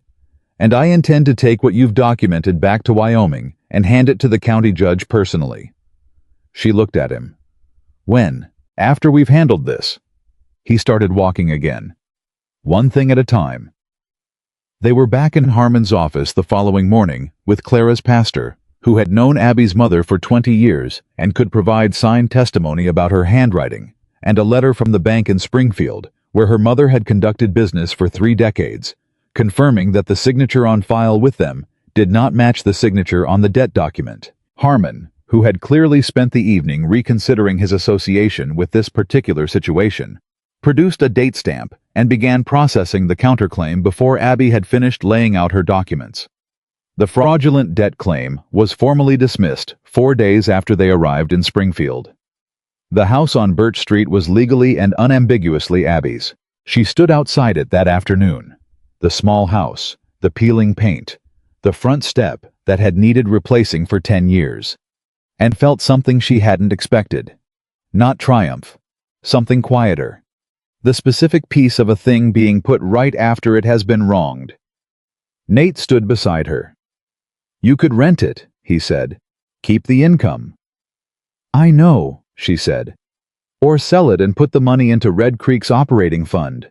We could use—" "I know," she said. He looked at her. "I'm thinking," she said. He went quiet. She thought. She thought about her mother, who had lived in this house for 30 years and raised a daughter in it and cooked in its small kitchen and hung laundry in its narrow yard and had never gone anywhere else because this was where she'd built her life and it fit her.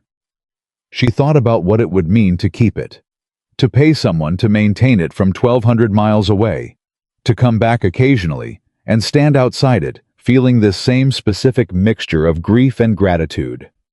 She thought about what it would mean to sell it, to let someone else's life move into the space where her mother's had been, to let the kitchen become someone else's kitchen. She thought about Red Creek's kitchen, her kitchen, the one she'd rebuilt from a disaster into something real, the one that 14 men came home to, the one with the window Nate had fixed before the hard freeze because he'd decided keeping her warm was his job. She thought about her mother's recipe book sitting in her bag, and the cast iron skillet wrapped in cloth, and the letters, and the 3 photographs she'd already set aside. She thought, the house is not the memory. She had been in Wyoming long enough to know where she lived now. I'm going to sell it, she said. Nate said nothing for a moment, then, carefully, you don't have to decide today. I know, she said. I decided it yesterday. I just needed to stand here and say it out loud. She looked at the house. I thought this was the last place I'd belonged before Wyoming, but it wasn't. This was where I learned to belong somewhere. She paused. Wyoming is where I actually do. He took her hand. She let him. There's a family on the street, she said. The Hendersons, 3 children. They've been renting the place 2 doors down for 6 years. Clara mentioned they've been trying to buy a place of their own.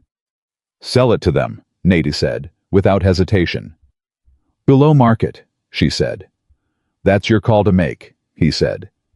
She looked at him. You're not going to argue about the price? It's your property, he said. Your decision. And you've already proven your math is better than mine, so I'm not going to second-guess your accounting on this.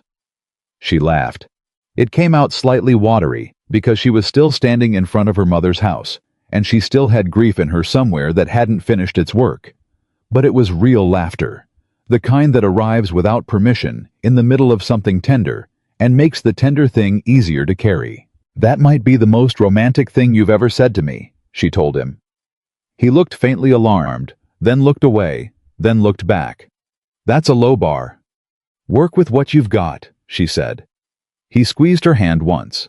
They sold the house to the Henderson family at a price that made Clara press her lips together and say nothing because she had decided not to interfere, and Mrs. Henderson, who came to sign the papers with 2 of her 3 children standing beside her, grabbed Abby's hands and held on and said, God bless you, Mrs. Callahan, in a voice that meant it completely. Abby kept her mother's recipe book, the cast iron skillet, a tin of herbs she'd dried herself, recognizing the varieties as the same ones her mother had kept. A photograph of her mother on the porch, squinting in summer light, hands still floury from baking. 3 letters tied in ribbon. The rest she left. She left the furniture for the Hendersons because they needed it. She left the curtains because her mother had sewn them, and they were part of the house, and it felt right. She left the kitchen the way her mother had left it for her. Clean, organized, everything in its place, ready for whoever came next. On the second to last day, something happened that she hadn't prepared for. The women of her mother's church came. She found out later that Clara had told them Abby was leaving for Wyoming and would likely not be back in this form, not as the Springfield girl, not as the daughter who needed things from this town, but as a woman with a life built somewhere else. And they came to say goodbye the way women come when they understand something important is ending and beginning at the same time. They came with food. Of course they came with food. That's what women in Missouri did when something mattered. They appeared with covered dishes and pound cakes and pots of things that had been simmering since morning. Abby stood in Clara's front room and was engulfed, one after another, by women who had known her since she was a child. Women who had watched her grow up and be mocked and go quiet, and come back from that quiet, somehow tougher than she'd been before. Mrs. Garrett, who had taught Sunday school. Mrs. Bofield, who had run the market on Calhoun Street for 40 years, and had always given Abby an extra apple when she came in. Mrs. Park, who had been her mother's closest friend, and who held Abby's face in her dry, warm hands and looked at her for a long moment and said, "Your mama would be so proud of what you've become." Abby very nearly broke apart. She held on by remembering Red Creek's kitchen and the steadying thing it did to her when she pictured it. Nate watched all of it from his position near the hallway, close enough to be present, far enough to give her room. She caught his eye once, across the crowded room, and he gave her the smallest possible nod. It meant, "I'm here. Take the time you need." She took the time. Before they left Springfield, one more thing happened. She was packing the last of her things in Clara's spare room when she heard Nate's voice in the front room, talking to someone. Low, direct. The voice he used when he was being extremely straightforward with someone who might prefer he wasn't. She came to the doorway. I was talking to a man she recognized, Gerald Harp, who had been 2 years ahead of her at school and had spent most of those 2 years being one of the people who made it clear that Abby's size was public entertainment. I was standing in Clara's front room with his hat in his hands and an expression that suggested he had not intended for this to turn into whatever it was turning into. He'd apparently stopped by to see if the rumors were true, that Abby Mercer had married well and was a Wyoming rancher's wife now. Nate was telling him, in the level, uninflected tone of a man who does not need to raise his voice to be very, very clear, that yes, she had, and that he considered himself considerably luckier in the arrangement than the arrangement was typically given credit for. "She is the most capable person I have employed the sense to keep close," Nate said. He wasn't performing it. He was just saying it, the way he said true things. And if anyone in this town treated her as otherwise, they were working with incomplete information. Gerald Harp looked at the floor. Abby stepped back from the doorway. She stood in the hallway for a moment, with her hand flat against the wall and her eyes closed, and something warm and solid moving through her chest. She had not needed Nate to defend her. She had told him that, at the beginning. "Don't defend me yet. They don't know me." But she knew herself now, and apparently, so did he. She went back to her packing. They left Springfield on a Tuesday morning, and the train carried them west through the changing land, and Abby sat with her mother's recipe book on her lap, and her mother's cast-iron skillet wrapped in cloth in her bag, and the Wyoming sky waiting for them somewhere ahead. And she was not the same woman who had stepped off a stagecoach in Casper 5 months ago. She was not harder. She hadn't needed to get harder. She was more fully herself. There's a difference. On the last night before they reached Wyoming, on the train, she said to Nate, "I want to show you what I've built with the account documentation when we're back. All of it. Not just the Cuthbert problem. Everything I've reorganized." "Show me," he said. "And I want to talk about the Sunday suppers."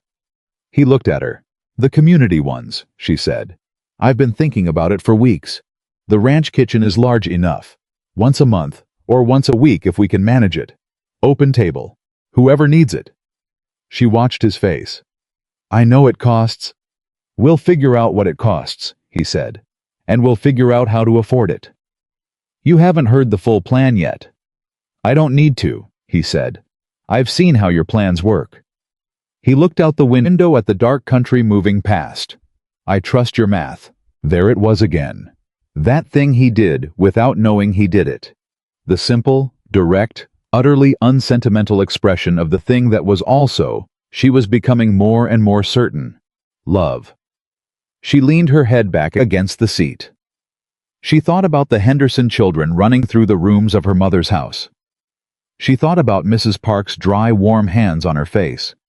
She thought about Jake at the gate in the dark before dawn, waving like he didn't know what to do with his hands. She thought about Red Creek, the ridge where you could see the whole valley in the morning when the light came in flat and golden. The kitchen window Nate had fixed. The shelf Danny used for his books. The wildflowers in the mason jar. She was almost home. The wagon came over the ridge on a late afternoon, and the valley opened up below them, Red Creek running in its small bright line through the pasture. The main house solid and square against the sky, the barn with its wide doors, the bunkhouse with smoke already coming from the chimney, and 14 men standing outside the gate, not working, not running to meet them, just standing there. Abby sat up straighter on the wagon seat. As they came closer, she could make out Jake, in front, because of course he was in front, holding something above his head. A sign. Handmade, clearly painted in a hurry, the letters uneven but large enough to read from 50 yards. Welcome home, Mrs. Callahan. Wade was standing 3 feet behind Jake with his arms folded and his hat pulled down, looking at the sign with an expression of profound innocence. Nate pulled the wagon to a stop at the gate. Abby looked at Jake. Jake looked at the sign. Wade painted it, he said. Jake made it, Wade said, at exactly the same moment. Silas, standing at the back of the group, said, "Neither of them is telling the truth. They did it together at midnight and argued about the letters for an hour." "That information was not necessary, Silas," Wade said. "It was accurate," Silas said. Abby climbed down from the wagon without waiting for help. She stood in front of 14 men who had, 3 weeks ago, stood between her and a door. She looked at the sign. She looked at Jake, whose face was doing the specific thing it did when he was trying very hard not to let his feelings be visible, and was not succeeding. She looked at Wade, who had gone still in the way of a man who has done something genuine and is not certain how it's going to land. She laughed. Real laughter, the deep, unguarded kind. The kind her mother used to laugh in the kitchen on Sunday mornings when something delighted her. Jake grinned. Wade exhaled. Silas looked satisfied in a way he would deny if asked. Then Nate, who had tied off the wagon and come to stand beside her, said something to Silas in a low voice, and Silas nodded, and Nate reached into his coat. He produced a document. He held it out to her. She took it, read it. It was the Red Creek Ranch deed. Her name was on it. Abigail Mercer Callahan. Not added at the bottom, not appended. Right there in the body of the document, with Nate's name, as co-owner, as if it had always been exactly this way, as if there had never been a version of this deed that didn't include her. She looked up at him. "When?" she said. "Before we left," he said. "I had it filed with the county the day before we departed." Silas witnessed it. "You didn't tell me." "No," he said. "I wanted you to come back because you wanted to, not because your name was on a piece of paper." She looked at the deed. Then she looked at her husband, who was watching her with the careful, quiet expression of a man who has done something vulnerable and is waiting to find out whether it was the right thing. She folded the deed and put it inside her coat, against her chest, next to her mother's last letter. "It was the right thing," she said, quietly. "Just for him." He nodded once. Behind them, the ranch was alive with the sounds of 14 men deciding to find other things to do very quickly and at some distance, which was considerate of them. Abby turned and looked at Red Creek, her ranch, her kitchen, her name on the deed. She had arrived in Wyoming as the quiet, obese bride nobody expected. She had spent 5 months building something real from the inside of a broken kitchen in the back of a cattle ranch in the Wyoming Territory, and she had not changed herself to belong to it. She had made it belong to her. And now she was home. The first Sunday supper happened 3 weeks after they came home. It was Abby's idea, which meant it was also Abby's plan, which meant by the time she presented it to Nate, it wasn't really a proposal anymore. It was a logistics question. She had already worked out the food costs, the sourcing, the preparation schedule, the way the kitchen could be expanded into the yard on warm evenings to accommodate more than the usual 14. She had already talked to Clara, who had written back within 2 weeks with the names of 2 widow women in the nearest town who could use a meal and wouldn't ask for charity but would accept an invitation. She presented all of this to Nate at the kitchen table on a Thursday evening. He listened. He read her numbers. He looked up. "Every Sunday?" he said. "Every Sunday," she said. "Anyone who needs it. No questions, no conditions." He looked at the numbers again. "It's manageable," he said. "If we source the beef from Dawson's instead of the Cheyenne buyer." "I've already spoken to Dawson," she said. Nate set the paper down. Looked at her for a moment in the way he looked at her when she had done something he should have seen coming and hadn't quite. "Of course you have," he said. "Is that a yes?" "That's been a yes since you started talking," he said. The first Sunday, 11 people came who were not Red Creek Ranch hands. 2 widow women from town. A family of 4 who were wintering hard after losing half their crop. a traveling preacher who looked like he hadn't had a full meal in several days. A young couple who had arrived in Wyoming 6 weeks ago from Tennessee and were discovering that the territory was considerably less forgiving than they had been led to believe. And a boy of about 9 who arrived alone, with no explanation for where he'd come from or where he was going, and who sat at the end of the table and ate with the focused, deliberate intensity that Abby recognized immediately because she had seen it every single day in Jake Turner for the past 5 months. She put extra bread beside him without comment. He looked up at her. She went back to the kitchen without making anything of it. By the end of the meal, Wade had found out the boy's name was Samuel, that his family's wagon had broken an axle 2 days east of the ranch, and that his parents were camped there waiting on a repair they couldn't afford. By the time the table was cleared, Nate had sent 2 of his hands east with tools and enough cash to cover the axle repair and a week's provisions. He did this without announcing it and without asking anyone to notice. Abby noticed. She noticed everything. She told him that night, when the house was quiet and they were in the kitchen doing the last of the washing up together, which had become their habit, the 2 of them in the kitchen after the world had gone to bed, the particular ease of people who have settled into each other. She said, "The boy's name is Samuel." "I know," he said.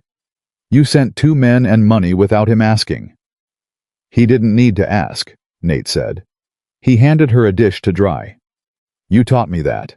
She stood very still for a moment with the dish in her hands. "Did I?" she said. "You never asked any of us," he said, "for credit or for acknowledgement or even for thanks. You just looked at what was needed and you did it." He looked at her sideways. "It took me longer than it should have to understand what that looked like in practice." She put the dish on the shelf. "I learned it from my mother," she said. "Tell me about her," he said. And there, at the kitchen table, with the lamp burning low and the Wyoming night pressed against the repaired window, Abby told Nate about her mother. Not the version she had summarized on the train, not the efficient biography of a woman reduced to her important events. The full version. The Sunday mornings and the recipe book, and the way her mother had hummed while she cooked, and the particular way she'd held Abby's face in her hands when Abby came home from school crying over something someone had said. The way she'd looked at her daughter across a kitchen table once, when Abby was 16 and drowning in the specific cruelty of being the fat girl in every room, and had said, very calmly and very permanently, "Abby, the people who need you to be less than you are have already decided they can't handle what you actually are. That's their problem. Don't make it yours." Abby hadn't fully understood it at 16. She understood it now. Nate listened to all of it without interrupting, and when she finished he said, "She was right." "She usually was," Abby said. "Then she raised you to be the same," he said. That was all. That was enough. The following month, the legal matter with Lydia Beaumont's family came to its conclusion. Abby had spent the weeks since returning from Missouri organizing everything she'd documented. The Cuthbert supply contract, the overcharging records, the connection to the Cheyenne legal intermediary, the fraudulent debt claim in Springfield, into a complete file that she presented to Nate, who presented it to the county judge on a Thursday morning with Silas as witness. The judge reviewed the documentation for 2 days. On Saturday, he sent word to Red Creek that the Cuthbert contract had been voided and that an inquiry had been opened into the Cheyenne legal firm's activities. He also sent a separate letter, addressed to Lydia Beaumont's father, that Abby was not party to and did not ask to read, though she had a reasonable sense of its contents based on the fact that the Beaumont family's foreman appeared at Red Creek the following Monday with a formal written apology and a request to renegotiate the valley's water access agreements from the beginning. Nate handled the renegotiation. Abby sat in on it. She didn't say much. She didn't need to. She had the numbers. Nate had the authority. Between the 2 of them, Red Creek came out of that meeting with a water agreement that was considerably more favorable than what had existed before, which was the specific irony of Lydia's scheme. If she had left Red Creek alone, the arrangement would have continued as it was. By trying to dismantle it, she had forced a renegotiation that made it stronger. The Beaumont family did not visit Red Creek again. Lydia herself, Abby heard from the wife of a neighboring rancher, had gone to stay with relatives in Denver sometime in the late fall. She did not send word. She did not say goodbye. She simply ceased to be a presence in the valley, which was the quietest possible ending to something that had been constructed to be a permanent obstacle. Abby thought about her occasionally, and when she did, it was without anger and without satisfaction. Lydia Beaumont had organized her entire identity around being the woman who deserved things, and she had lived so long inside that conviction that she'd lost the ability to see what she'd actually built, which was very little, in the spaces that mattered. Abby was more interested in what she was building. Jake got his letter in November. It came from an agricultural management program in Laramie, and it had been preceded by an application that Abby had helped him write over the course of 3 evenings at the kitchen table, working through his words with him the way her mother had worked through hers, carefully, without making him feel like the words weren't already his. He read the acceptance letter standing in the kitchen with his coat still on, having come straight from the mailbox without stopping, and his face went through about 7 different expressions in approximately 4 seconds, before settling on something that looked like joy with terror around the edges. "It's real," he said. "Of course it's real," Abby said. "Laramie," he said. "It's not far," she said. "It's not here," he said. And there it was. The thing underneath the joy. The reason for the terror. Jake Turner had spent the first 20 years of his life in places that ran out. Places that stopped being safe. Places where people left, or were left without warning, where enough was always temporary, where home was a word that meant something that kept not lasting. Red Creek was the first place that had lasted, and now he was being asked to leave it. Abby set down what she was doing and looked at him directly. "Jake," she said, "listen to me." He looked at her. "Red Creek is not going anywhere," she said. "Silas is here. Wade is here. 14 men who have been eating your biscuits and arguing with you about fence posts every day are here." She paused. "And I'm here. And this kitchen is here. And when you come back for Christmas, you will sit down at this table, and that bread will be on the shelf, and nothing will have changed, except you'll have learned something you couldn't have learned staying." His jaw worked. "What if I can't do it?" he said. "You hid bread in your coat for 3 months because you'd learned not to trust that there'd be enough," she said. "And then you stopped, because you learned something different." She looked at him steadily. "You can learn hard things, Jake. You've already proven that." He looked at the letter. "Will you—" He stopped, started again. "Will you write?" "Every week," she said. He folded the letter carefully. Put it in his coat pocket. Not in the hiding place, she noticed, but in the regular pocket, the one for things you want to keep, not things you're afraid of losing. "Okay," he said. "Okay," she agreed. He left for Laramie in early December. The morning he went, every ranch hand was up before dawn to see him off, which nobody had officially organized, and everybody had independently decided to do. Wade shook his hand for a long time, and then patted him on the shoulder twice in the way of a man whose vocabulary of affection is mostly conducted through physical contact. Silas told him to work hard and not get soft, which was Silas's way of saying he was proud. Pete gave him a letter for his sister in Colorado, because Laramie was closer to Colorado than Red Creek was. Abby gave him a tin of biscuits for the road. He held the tin against his chest with both arms for a moment. "Thank you, ma'am," he said. It came out lower than usual. "Come home for Christmas," she said. He came home for Christmas. Winter settled into Red Creek with the weight it always brought, and the ranch adjusted around it the way a working ranch does, pulling inward, conserving, managing the cold and the feed costs and the shorter days with the steady practical competence of people who have done this before. But the winter felt different from the winters before Abby had come. The bunkhouse was warmer than it used to be, not because anything structural had changed, but because men who ate properly and felt settled in the place they lived generated a different kind of warmth. Pete started teaching Rooster to write his own letters instead of dictating them to others. Danny read his almanac aloud, sometimes in the evenings, which he had never had the confidence to do before, and the other men listened or didn't, but nobody made him feel small for doing it. Wade changed in ways that moved slowly, and then all at once. He stopped making comments about women's appearances entirely, not just Abby's, but anyone's. He became, without quite announcing it, the man who stepped between and the man who said something when someone else said something that shouldn't have been said. He did this without drama and without looking for credit, which was how Abby knew it was real and not performance. She told him once, in February, that she'd noticed. I went red to the ears, which was gratifying. "Don't make something of it," he said. "I'm not making anything of it," she said. "I'm just telling you I noticed." He poured his coffee and looked at it. "I was ignorant," he said. It came out flat and deliberate, the way he'd said things to her the night with the suitcase, the way a man talks when he's decided to stop editing himself around the truth. "When you arrived, I decided what you were before you'd said a word, and I told myself that was just how things were because everybody did it." He drank his coffee. "You didn't argue with me about it. You just showed me I was wrong. Every single day, you just showed me."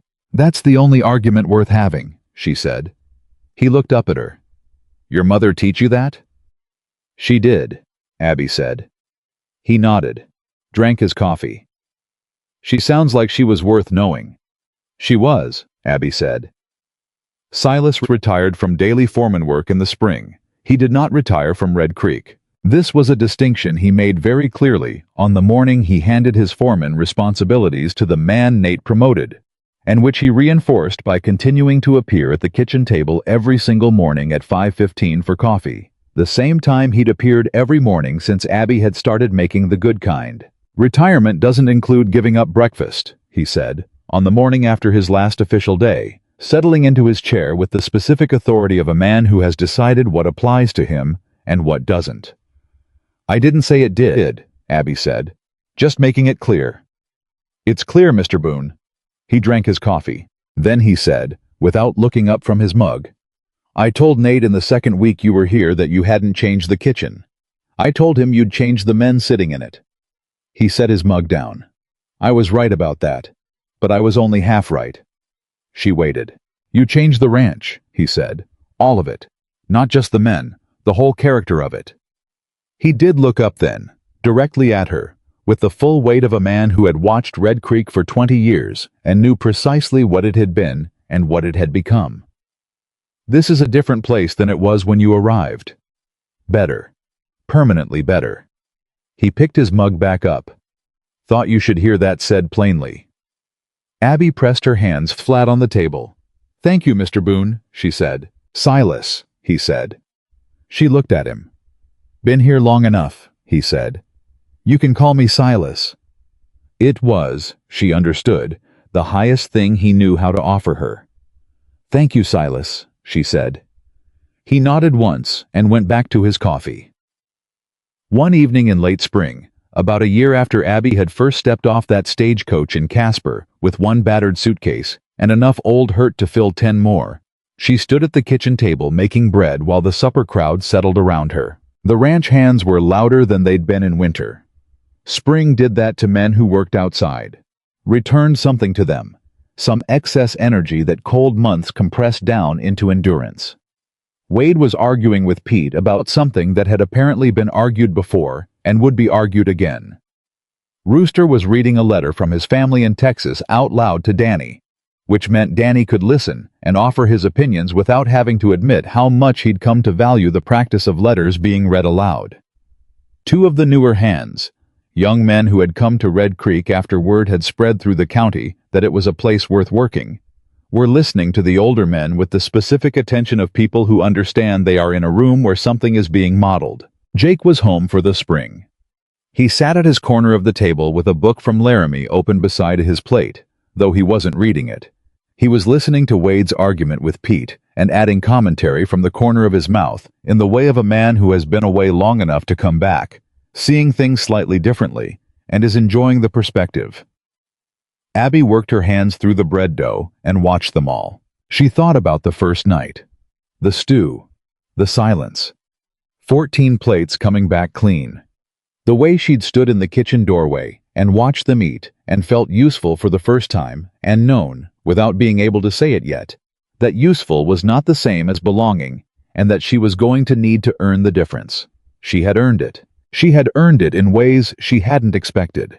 Not through grand gestures, not through winning arguments or proving points, not through any single dramatic moment, but through the daily, continuous, unglamorous work of showing up and paying attention and treating people like they were worth the trouble of being known. Nate came in from the yard. He came in the way he always came in now. Not the careful, managed entrance of a man maintaining distance, but the natural, unguarded way of a man coming home to a place that was genuinely his, in ways that went past ownership. He hung his hat. He washed his hands. He came to the kitchen table and sat in his chair, the one at the head that had become his particular chair, in the particular way that spaces become people's spaces when they occupy them consistently and with purpose. He looked at Abby. She looked at him. "Busy?" he asked. "Always," she said. He reached over and stole a small piece of the dough she was working, which she swatted at because she always swatted at it, and he always stole it anyway. And around them, the kitchen erupted with the sound of 14 men deciding simultaneously to comment on this. Wade said, "She's gonna put that bread in your boots, boss." "She won't," Nate said calmly. "I might," Abby said. Laughter. Real laughter. The kind that fills a room from the floor up. Nate looked at his wife across the table, and the bread dough, and the accumulated noise of a household that had become a community. "You staying?" he asked. It was the same question it had always been, carried in a different voice now. Not the guarded voice of a man afraid to ask for anything, but the easy, certain voice of a man who knows the answer and is asking it the way you ask things you're certain of, because the asking itself has become a pleasure. Abby looked around the room.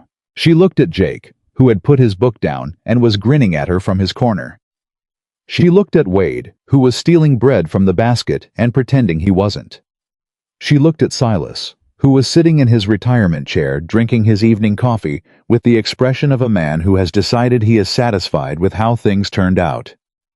She looked at Pete and Danny and Rooster and all the hands, young and old, who had come to Red Creek and been fed at this table, and been, in that feeding, invited to be something more than just the labor they provided. She looked at her mother's recipe book on the shelf, at the cast-iron skillet on the stove, at the window Nate had fixed before the freeze, at the deed with her name on it, filed with the county, real and permanent. She pressed her palms into the bread dough. "Try getting rid of me," she said. The room erupted again, and in the noise and the warmth of it, in the realness of 14 men laughing in a kitchen that had once been a disaster and was now the heart of something alive. Abby Mercer. Callahan understood the whole shape of it finally, not as it had been constructed in her hope or her fear, but as it had actually become. She had walked into Red Creek carrying every wound a life of being underestimated could inflict. She had carried them quietly, without asking anyone to notice, without waiting for anyone to fix them. She had simply walked into a broken kitchen and started building. She had fed these men until they remembered what it felt like to be properly cared for, and in remembering it, they had learned to offer it back. To each other, to her, to strangers who arrived hungry on Sunday evenings without asking to be welcomed. She had shown a quiet, armored man what it looked like when someone stayed. She had shown a boy who hid bread in his pockets that enough was not a temporary condition. She had shown a room full of rough Wyoming cowboys that the person doing the quietest, most consistent work in any room is not the person with the least power. She is frequently the person with the most. Red Creek Ranch did not become perfect. Real things don't become perfect. They become real in the way that matters, worn in the right places, strong where they need to be, flexible where rigidity would break them. Nate still went quiet sometimes in the specific way that meant he was inside something he hadn't sorted out yet, and Abby had learned to leave him room and wait, because he always came out of it, and he always talked his way back, and the talking was always worth the waiting. Abby still assumed sometimes that silence meant rejection, a reflex so old and so deep it would probably always live somewhere in her, and Nate had learned to recognize it and name it before it could build walls, saying simply, "I'm here, I'm just thinking," which was the specific right thing, and he had figured out it was the specific right thing because he'd paid attention to her the way she'd always paid attention to everyone else. They were, in the language of the territory they'd both chosen, a working outfit, which was the best possible thing to be. The Sunday suppers continued through the summer and into the fall, and became, over time, less of an event and more of a fact, a fixed point in the valley's week that people organized themselves around, without quite being able to say when it had shifted from something the Callahans did to something the community expected and depended on. Families came who had stopped believing anyone in the territory had something to spare. Old men came who had eaten alone for so long they'd forgotten what a table with people around it felt like. Young women came sometimes who reminded Abby of herself, too large or too quiet or too much of something the world kept telling them was wrong. And she fed them, and she looked at them clearly, and she said nothing in particular, because she had learned that what those women needed was not to be told they were fine. What they needed was to sit at a table where someone treated them like they already were. That was the whole lesson. That was all of it, really. You don't argue your way into your own worth. You don't win it in a single dramatic moment. You build it, quietly, consistently, with your hands in the dough and your eyes on the people around you, and your willingness to show up so reliable that even the people who started out looking past you eventually have to look directly at what you've made. Abby had arrived at Red Creek as the quiet, obese bride nobody expected. She had become the woman who fed 14 lonely men until they remembered what home felt like. She had become the woman who saved a ranch with a pencil and a ledger, and the patient, unshowy intelligence of someone who had been underestimated so often she'd learned to let the underestimation work in her favor. She had become the woman whose name was on the deed, whose kitchen was the heart of the ranch, whose table was open to anyone who came hungry, whose husband came into the kitchen every morning, not because he needed coffee, but because he needed her, and had finally stopped pretending otherwise. And when the day had come for her to leave, when she had stood at that door with her suitcase in her hand, and her heart already breaking from the accumulated weight of a lifetime of being looked through, every ranch hand at Red Creek had stood up from his chair and placed himself between her and the door. Not because they needed a cook, because they had finally, all of them, learned the difference between a person who feeds you and a person who makes you worth feeding. Abby Mercer Callahan was both. She always had been. Red Creek Ranch simply became, in the end,